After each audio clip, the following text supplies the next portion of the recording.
তাহলে এখন খনি বেরোবে নাকি? দেখা যাক না কেমন। উজ্জ্বলদা, না দাদা বৌদি, না ডিবাফি, একদম পুরো স্পেশাল বিরিয়ানি, হোমমেড। হোমমেড, গিন্নি হাতে হোমমেড বিরিয়ানি বলে কথা। দেখো দেখা যাক। ও এটা পুরো ধোয়াটা বিরিয়ানি গো। ইয়েস। ও লেয়ার করা আছে, তাহলে কি একটু লাইট দেবো নাকি আবার?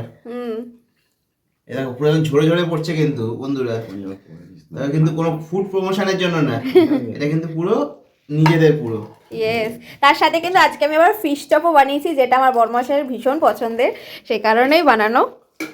দেখো আগেরটা তো দেখালাম, ভেতরে খনিটা দেখো, খনিটা দেখো, দেখছো পুরো ধোয়া উঠছে পুরো।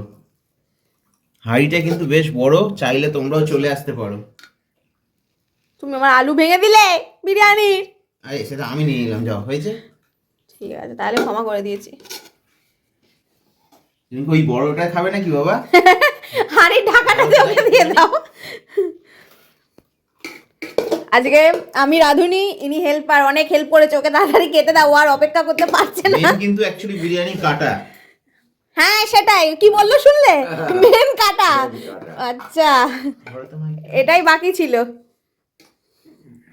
এটাই আমার শোনা বাকি ছিল এতক্ষণ ধরে রান্না বান্না করে, এটাই আমার আচ্ছা শোনাটা বন্ধুরা বাকি তোমরাই ছিল। বলো, মেন হচ্ছে বিরিয়ানি কাটা নাকি কি?